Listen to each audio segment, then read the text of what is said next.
Na rua Vinícius de Moraes, no coração de São Paulo. Essa rua traz o nome em homenagem a um dos mais importantes músicos da história do nosso país. Vinícius de Moraes foi um dos mais célebres participantes da Bossa Nova e foi também compositor de uma das canções inaugurais do movimento. Em 1958, há 50 anos atrás, foi lançado o compacto simples Chega de Saudade, de João Gilberto. Esse disco é considerado por muitos críticos como o marco inaugural da Bossa Nova.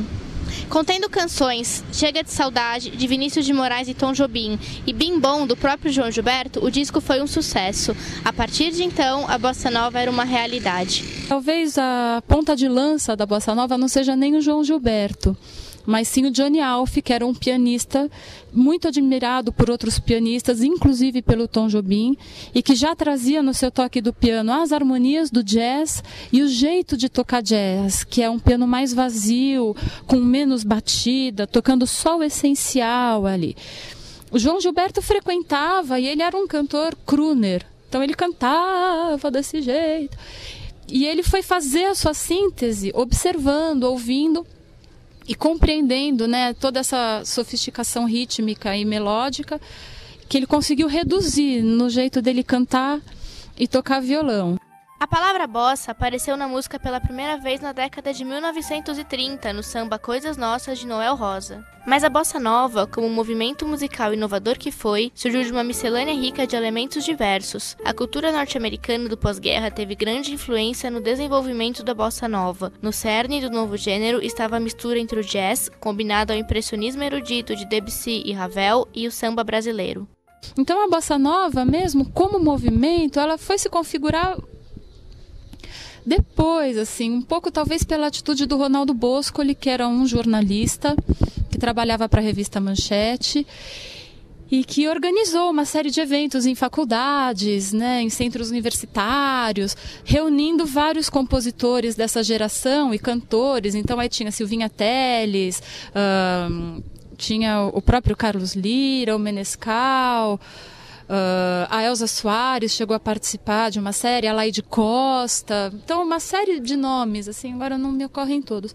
João Gilberto chegou ao Rio de Janeiro em 1950, aos 19 anos. Ele era fissurado por música e não largava o violão desde os 14 anos de idade. A partir do final da década de 40, começaram a surgir no Rio de Janeiro fã-clubes formados por jovens que adoravam tudo o que havia de moderno na música norte-americana e brasileira. Alguns dos maiores ídolos eram Dick Farney, Lúcio Alves, Frank Sinatra e Dick Haymes.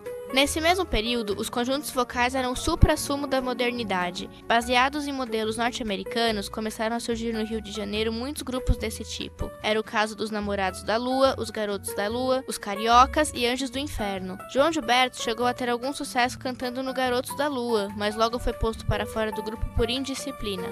Sempre obcecado com a ideia de criar uma nova forma de se expressar por meio da música, João Gilberto produziu uma releitura do samba na batida de seu violão. Seus acordes dissonantes tornaram-se famosos.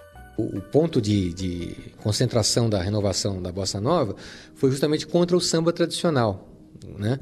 A Bossa Nova mudou, de certa forma, o modo de produção de música popular, o jeito de fazer música popular no Brasil. Tornou esse jeito... Se usa a palavra sofisticado, eu não sei se é uma expressão boa, que ela dá uma sensação meio elitista para isso.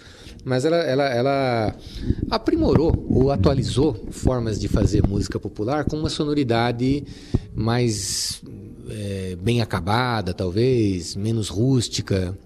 Uma sonoridade, inclusive, mais adequada a um formato de música internacional, de um padrão de fazer música internacional que estava sendo bombardeado no Brasil via música americana da época, né? Cole Porter, Gershwin, Frank Sinatra, né? Ella Fitzgerald, né? Outra incubadora da Bossa Nova, na década de 50, foram as reuniões de um grupo de músicos da classe média carioca da Zona Sul. O local preferido para esses encontros era o apartamento de Nara Leão, na Avenida Atlântica, em Copacabana. Nessas reuniões, cada vez mais frequentes a partir de 1957, um grupo de amigos se reunia para fazer e ouvir música. E a Bossa Nova ela tem dois aspectos que a gente pode destacar muito bem, que é a questão propriamente musical, o que ela tem de revolucionário em relação a isso, em termos de maneira de elaboração e de produção de música popular, que é uma coisa inovadora, e da qual o Brasil certamente exportou isso para outros lugares do mundo. E ela também tem, ela como um elemento demarcador dessa nossa inserção no mundo, desse nosso ser brasileiro no mundo, a Bossa Nova, ela tem um fator cultural, um fator de um Brasil possível, de um Brasil que quase chegou a ser moderno em algum momento, e que o mais perto disso esteve nesse período entre 1958 e 1968. Foi um período de 10 anos em que o Brasil flertou com a modernidade de muito perto. E assim surgiu a Bossa Nova, em cada reunião de amigos, nos bares e nas praias, com o banquinho e o violão, no coração e na mente daqueles jovens ansiosos por mudança. A Bossa Nova nasceu de um fundamental inconformismo com o formato musical da época. As letras de suas canções, que cantavam o amor, o sorriso e a flor, estavam em perfeita consonância com o otimismo do período. Não é à toa que Juscelino Kubitschek ficou conhecido como o presidente Bossa Nova e que a Bossa Nova foi a Brasília da música brasileira.